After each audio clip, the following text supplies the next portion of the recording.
Bismillahirrahmanirrahim. Assalamualaikum warahmatullahi wabarakatuh. Alhamdulillah. Eh, Marilah kita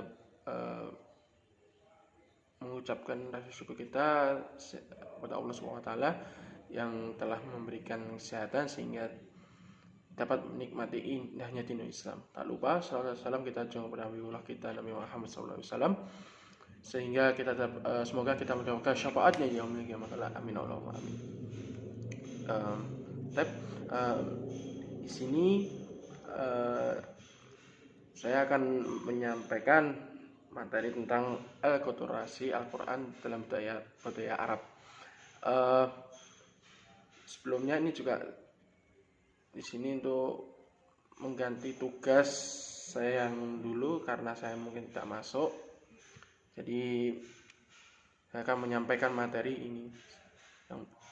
Akulturasi Quran ini adalah sebuah relasi antara budaya Arab dan agama yang bertujuan untuk memberikan nilai serta warna yang tetap memperhatikan orientasi, aturan, dan pemahaman masyarakat tersebut. Enkulturasi ini juga dapat diartikan sebagai proses penguasaan seseorang terhadap pengertian suatu kebiasaan yang dimulai sejak masa anak-anak tanpa ada latihan secara khusus. Enkulturasi mempengaruhi penglihatan kita tentang sudut pandang dunia dengan cara proses yang berbeda serta pola pemikiran terhadap identitas budaya kita. Bisa disampaikan bahwa ini juga terdapat hubungan timbal balik yang sangat erat di antara masyarakat dan kebudayaan.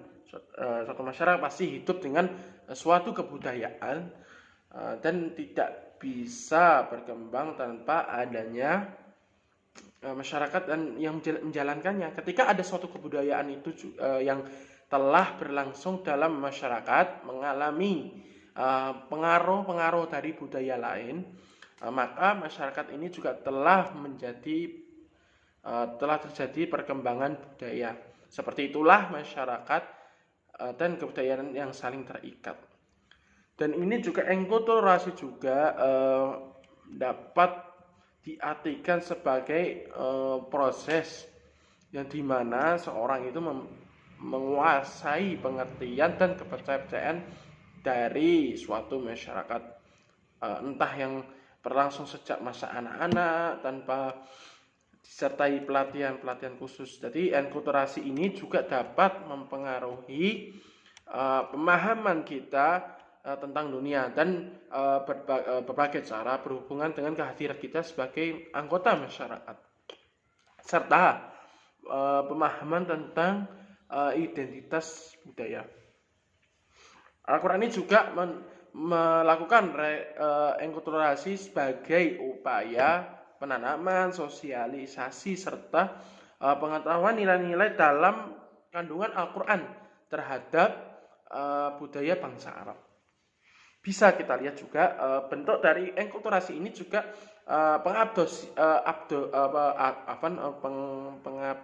pengadopsi terhadap budaya Arab secara bertahap agar supaya masyarakat Arab ini juga menerima perubahan serta dapat memasukkan berbagai ajaran-ajaran yang ajaran-ajaran ini mengandung ketauhidan dalam budaya mereka. Hal ini juga dapat menunjukkan adanya hubungan yang dinamis antara Al-Quran dengan budaya masyarakat Arab. Ini juga proses dari enkulturasi Al-Quran ini juga dalam budaya Arab bukan hanya dari sekedar hanya adopsi saja, namun ini juga telah memasukkan ajaran-ajaran Al-Quran yang merupakan sebuah proses yang membentuk sebuah tradisi baru sebagai bentuk dari enkulturasi ini. Al-Quran ini juga tidak merespons semua tradisi yang diterima atau ditolak, tetapi juga ada tradisi yang dikaji kembali. Ini juga selanjutnya ini adalah dasar dari pelaksanaan enkulturasi. Dasar dari enkulturasi inilah yang dibawa Al-Quran ini juga terhadap masyarakat Arab adalah konsep ketauhidan. Konsep ini juga menjadi dasar segala perbuatan manusia dalam bidang ibadah ataupun dalam bidang muamalah. Jadi ini juga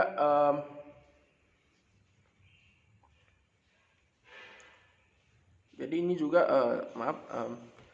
juga merupakan konsep tauhid sendiri bersifat vertikal, yaitu yakin bahwa Tuhan hanyalah ada satu. Tapi dari sisi kita tarik garis secara horizontal, yaitu konsep kesamarataan antar manusia. Bahkan bukan hanya kepada manusia juga, tapi makhluk hidup lainnya, karena ada sebuah makhluk hidup juga merupakan ciptaan Allah SWT. Hubungan ini juga isem manusia harus dibangun atas dasar kesetaraan yang dapat menghapus berbagai diskriminasi. Tuh. Saya lanjutkan lagi.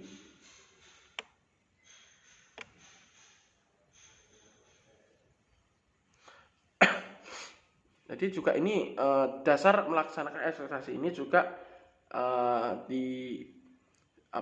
berbagai konsep ketauhidan menjadi dasar segala perbuatan manusia yang dalam ibadah ataupun bidang muamalah.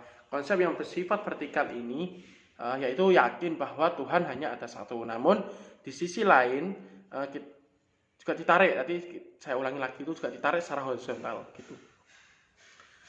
Jadi dalam konsep kemerataan manusia. Jadi saya jelaskan ini, berarti konsep ini juga mendasari adanya enkulturasi pada masyarakat Arab jahiliyah yang ada saat itu menjadi memandang kasta, suku. Jadi ada, kalau misalkan di dalam budaya, contoh nih ya, dalam budaya Hindu itu ada kayak kasta Brahmana, kasta Sudra, kasta pokoknya ada berbagai kasta gitu. Jadi ini juga di dalam masyarakat jahiliyah pun juga ada gitu loh. Tidak hanya orang Hindu saja, namun juga masyarakat Arab jahiliyah juga sama. Seperti itu. Jadi di sini juga saya akan menjelaskan berbagai konsep yang mendasari adanya enkulturasi pada masyarakat Arab. Yang pertama itu adalah kesetaraan sosial. Jadi pada dasarnya semua manusia derajatnya sama seperti makhluk serta diciptakan oleh Allah Subhanahu wa taala. Manusia dan makhluk yang memiliki hak serta diciptakan dengan yang sama, dengan kewajiban yang sama gitu. Jadi pada masa jahiliyah ini mereka sangat melihat kasta sama seperti pada masyarakat Hindu, hampir sama lah 11-12. Jadi oleh karena itu juga Al-Quran lahir di tengah bangsa Arab untuk membenahi hal-hal tersebut. Jadi membenahi dalam struktural sosial. Jadi sebagai contoh, ada contoh lain juga dalam perniagaan dalam tradisi Arab. Al-Quran juga memberikan tradisi tersebut, bahkan malah menguatkan dengan memberikan tuntutan yang baik dalam berniaga, seperti adanya catatan, adanya jaminan ketika transaksi hutang piutang, dan tidak ada tidak menipu dalam berniaga, tidak memanipulasi, tidak melakukan kecurangan gitu. Juga ini Al-Quran juga mengenkulturasi tradisi perbudakan yang dilakukan bangsa Arab. Jadi jauh-jauh hari ketika mungkin zaman perbudakan dihapuskan di Amerika pada tahun 1800-an, di abad 19, ini juga sebenarnya jauh-jauh hari Al-Quran itu juga menghapuskan tradisi perbudakan di bangsa Arab itu sendiri, karena praktek perbudakan ini juga bertolak belakang dalam prinsip kesetaraan, yang mana seorang budak itu adalah milik tuannya. Para budak juga tidak memiliki hak dan nasib dalam tuannya itu. Jadi tradisi budak ini juga dihapus dalam Al-Quran sebelum jauh sebelum mungkin orang-orang Amerika menghapuskan perbudakan. Ini contohnya, tapi sebenarnya itu sudah dijelaskan dalam Al-Quran. Jadi dan di sini juga enkulturasi Al-Quran di Al-Quran ini juga di dalam hak waris. Jadi di mana juga pada zaman jahiliyah perempuan itu tidak mendapatkan hak waris sama sekali, karena hak waris itu semua jatuh kepada laki-laki. Nah, maka Al-Quran itu juga mengatur hak waris bagi perempuan dengan ketentuan 2:1. 2 bagian cowok atau laki-laki, 2:1 itu bagian dari perempuan. Jadi dibagi gitu. Jadi hal ini juga sesuai dengan keadaan masyarakat pada saat itu, karena pada masa Arab jahiliyah yang mencari nafkah itu laki-laki. Hanya saja Al-Quran juga konstruksi adanya anak adopsi. Jika anak angkat itu dilaksanakan disamakan haknya, maka tentu akan sangat merugikan anak kandung. Jadi Islam ini juga tidak mewajibkan, tidak meniadakan hak waris bagi anak angkat. Jadi ini yang pertama tadi. Yang kedua adalah humanisasi tradisi. Yang dimaksud dengan humanisasi tradisi ini adalah memanusiawikan tradisi ataupun kebudayaan dengan tujuan supaya manusia lebih menghormati serta pasti memerlukan bantuan manusia lainnya. Jadi pada masa jahiliyah ini praktek riba ini Masya Allah sangat kental sekali dilakukan. Praktek riba ini menimbulkan kesenjangan masyarakat. Jadi yang terjerat hutang riba itu semakin bukannya membantu, tapi justru malah semakin terpuruk, bahkan hutang semakin berbunga-bunga. Itu bisa. Makanya di dalam Islam itu datang dan sangat mengharamkan perilaku ini. Dijelaskan pada surat Al-Baqarah ayat 275, alladzina ya'kuluna riba la yu'minuna illa kama yaqumul ladzi yatahaddatu syaitanu minal mas dzalika bi annahum qalu innamal bai'u mislar riba wa ahallallahu bai' wa harrama riba. Ini tadi sudah jelas tadi, orang-orang yang mengambil riba tidak dapat berdiri melainkan seperti berdirinya orang yang kemasukan syaitan lantaran tekanan dan penyakit gila. Jadi disebabkan mereka berkata sesungguhnya jual beli itu sama dengan riba. Padahal itu Allah Azza wa Jalla itu menghalalkan jual beli dan mengharamkan riba. Jadi Al-Quran ini juga menghumanisasi hukum praktek qisas, yang dimana juga pada masa Arab jahiliyah tidak ada aturan mengenai praktek tersebut, hanya mengandalkan penafsiran dari suku masing-masing.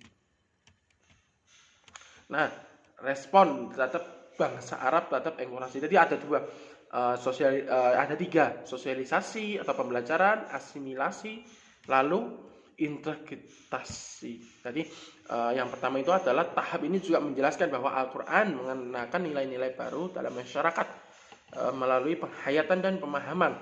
Sekaligus Al-Quran ini juga berdialog dengan masyarakat tentang pentingnya transformasi nilai-nilai sehingga dapat ditransformasikan sebagai suatu kebenaran. Yang kedua adalah asimilasi. Tadi tahap ini dimasukkan agar supaya di mana Al-Quran itu dapat merubah berdasarkan kandungan dalam Al-Quran. Dengan cara ini dengan menggunakan tadarruj Al-Quran. Jadi integrasi. Jadi integrasi ini juga merupakan akhir dari memadukan ayatillah dengan tradisi yang sudah ada. Jadi enkulturasi ini juga perpaduan antara budaya dengan agama. Dalam hal ini juga interaksi dalam Al-Quran itu terjadi pada bangsa Arab. Jadi bagaimana interaksi ini juga dapat substansial, fundamental, dan mana simbolik instrumental ini dapat melihat apa yang didambakan oleh wahyu dengan tradisi. Dalam fase Mekah ini juga saya lanjutkan lagi, ada beberapa awalnya turunnya di Islam pada tahun 610 Masehi hingga saat ini. Hingga pada saat hijrah ke Madinah pada tahun 622 Masehi. Dibagi jadi dua, sosialisasi dalam nilai Al-Quran dan sosialisasi dalam nilai-nilai tauhid. Jadi nilai fundamental ini adalah nilai tauhid dan monoteisme yang sangat bertentangan dengan masyarakat Arab yang mayoritas tidak meyakini adanya tauhid. Jadi keyakinan ini pada perspektif psikologi mempunyai kedudukan yang sangat penting dalam perilaku manusia. Keyakinan ini juga merubah secara signifikan akan cara belajar dan perilaku tindakannya. Yang kedua adalah sosialisasi dalam nilai-nilai tauhid. Ini juga mengajak berdiskusi pada masyarakat mengenai sesuatu yang real dan abstrak. Jadi Al-Quran itu juga mengenakan sifat-sifat Rob, menceritakan kisah-kisah para anbiya ataupun yang kisah para pendahulu, ataupun perumpamaan dan sebagainya. Hasilnya ini bisa dilihat bahwa transformasinya itu juga berujung pada bangkitnya masyarakat dan pembangunan yang egaliter sekaligus berkeadilan. Dan untuk permasalahan etika, sosial, dan moralitas adalah bagaimana caranya mensosialisasikan untuk menggantikan kultur-kultur yang lama yang bersifat diskriminasi dan amoral. Jadi bisa kita simpulkan bahwa enkulturasi ini juga merupakan relasi antara manusia dan agama yang bertujuan untuk memberikan nilai serta memperhatikan orientasi, aturan, dan pemahaman bagaimana masyarakat tersebut. Dan Al-Quran juga merupakan rekulturasi sebagai upaya penanaman, sosialisasi, serta pengenalan nilai-nilai dalam Al-Quran terhadap bangsa Arab.